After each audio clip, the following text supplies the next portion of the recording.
The Complete Consumators by Alan E. Nourse. Originally published in the April 1964 issue of the Magazine of Fantasy and Science Fiction, and republished in 3 more magazines: the January 1965 issue of Fiction, the December 1965 issue of Venture, and the August 1980 issue of Urania. It also appeared in 5 anthologies: the Best from Fantasy and Science Fiction 14th series in 1965, a German one in 1971, Marriage and the Family Through Science Fiction in 1976, 100 Great Science Fiction Short Stories in 1978, and another German one in 1979. Read by Darrell T. Smith II for my channel, Quasar Spectra. The Complete Consumators. "There's just no question about it," Tethering was saying. "Our services are made for you. The ordinary man is no problem, easy to analyze, still easier to satisfy. We hardly earn our fee, but a man of such superb discrimination, who has held out for so long—" He spread his hands ecstatically. "You're a challenge, my friend. You will tax our resources to the limit. But then, Consummation Incorporated thrives on challenge. You won't regret the outcome, I tell you 3 times. "Tell me again," Frank Bailey said, still unconvinced. "Well, the principle is obvious," said Tethering. "Until now, no marriage in history has ever been completely consummated. It's as simple as that." "Come now," Frank Bailey said. "You're overselling." "Not at all," Tethering said, flushing. "When I said consummated, I meant consummated, in the fullest sense of the word. Now, we can't deny that marriages have been consummated before, perhaps physically, in a haphazard sort of way, but emotionally, intellectually, spiritually, never. And even on the physical level—" Tethering broke off as though he could no longer endure the pain. "But how could you really expect more under the circumstances? You pick a man and a woman at random from the grab bag, utterly incompatible in 1,000 subtle ways, and force them to live indefinitely in the closest, most persistent contact." He sighed. "No wonder marriage is a farce. It's ridiculous. It has always been ridiculous. Until Consummation Incorporated came along," Frank Bailey said dubiously. "Exactly," Tethering said. "Things have changed since the frightful 50s. No need to take chances now. We have computer analysis and profile delineation to work with. We have Hunyadi and his neuropantograph. We can offer you the perfect marriage, the ultimate consummation. No risks, no gambles. Every notch in one personality is matched with the other, every line fitted perfectly to every groove." Frank Bailey scratched his jaw. "Somewhere there must be a woman worth marrying," he admitted, "though I can't imagine where. But what are your chances of finding her without help? Infinitesimal. How would you know her if you saw her? How could you hope to judge?" Tethering smiled. "The means of identification have been available for decades, but we are the first ones with courage enough to apply them. We need only your signal to begin.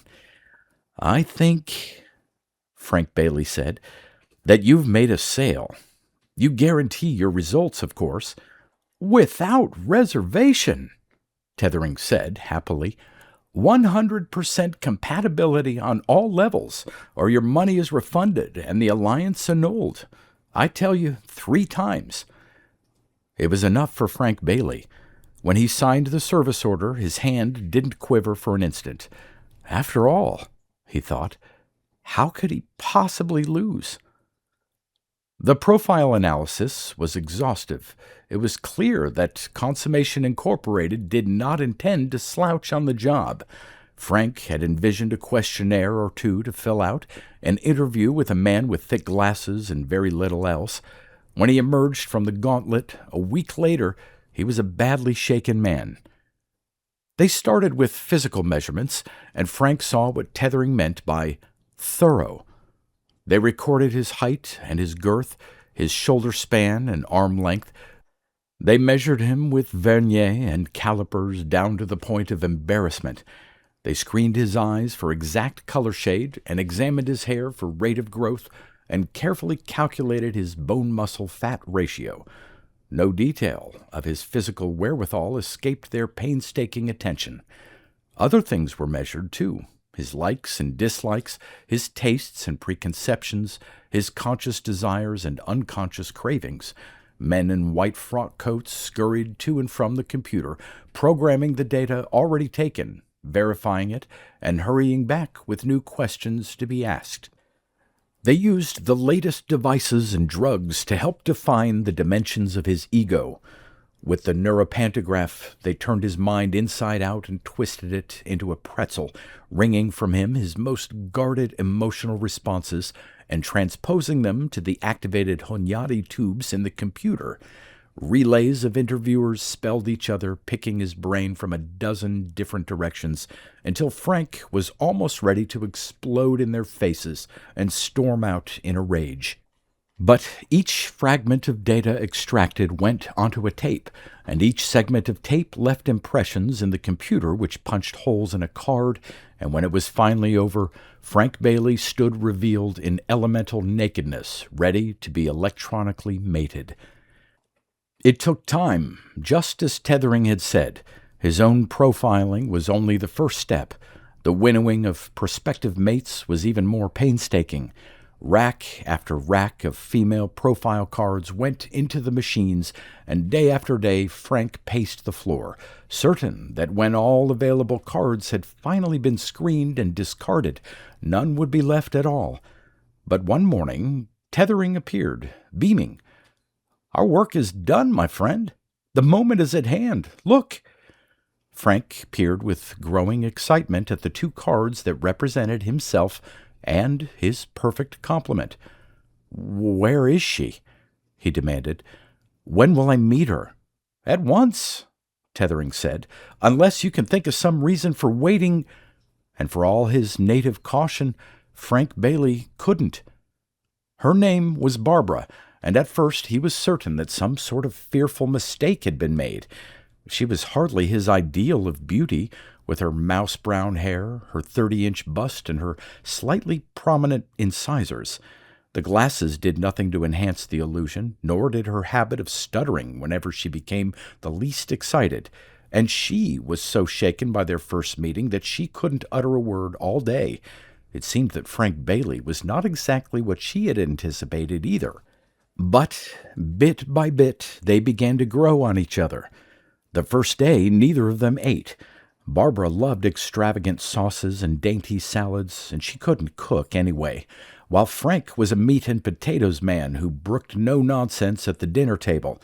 But the second day, almost miraculously, there was food on the table that both could tolerate, and by the third day the meals were veritable ambrosia. They began talking and found that their interests, while divergent, were fundamentally coherent. If she responded unexpectedly to Frank's alien taste in jazz, he was amused by her Mozart quartets and found them excellent comic relief.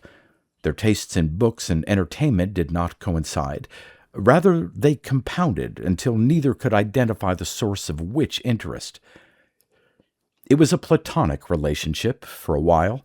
On the first day, no mention whatever was made of the marriage. On the second day, they agreed that things of the flesh were really unnecessary and talked for hours about spiritual fulfillment. On the third day, they decided simultaneously that primitivism had its moments after all.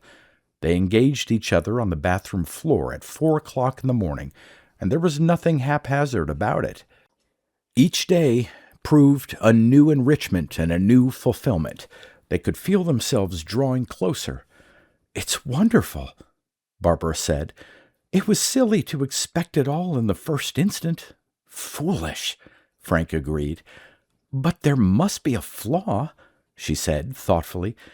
"How will we ever know when it reaches completion? Today is better than yesterday, and tomorrow will be better than today. Where will it end? Who says it has to? Frank said, brushing away the fragmentary worry that kept worming into his mind. Tethering promised us 100% fulfillment, and considering his fee, we have it coming. When it stops getting better and settles into a routine, then we'll know the end point. Until then, why fret? But it did not settle into a routine. Every day was excitingly different as new heights of consummation were achieved. Mysteriously, they found themselves thinking alike, knowing what the other was about to say and leaping ahead in conversations that were only half spoken. Their lives were suddenly supercharged with a strange exhilaration, like the influence of a subtle narcotic. It seemed that it could never end. But there had to be an end point, of course. They were sitting on the sofa one evening, exhausted from a day of ecstatic togetherness, when Barbara drew back and stared at her husband. Frank felt a chill creep down his back. He frowned at her. "I feel very odd," Barbara said.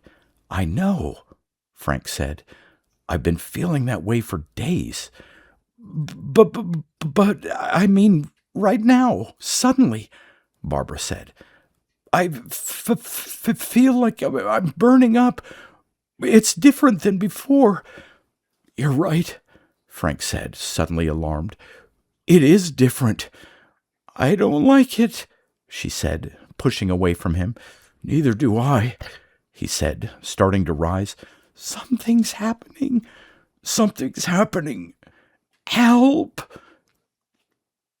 There was silence then, with only the echo of a strangled scream.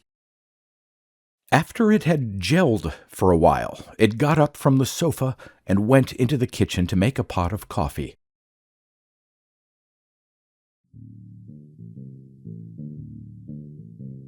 You've been listening to pre-1990s speculative fiction readings with a highlight on science fiction by Darrell T. Smith II.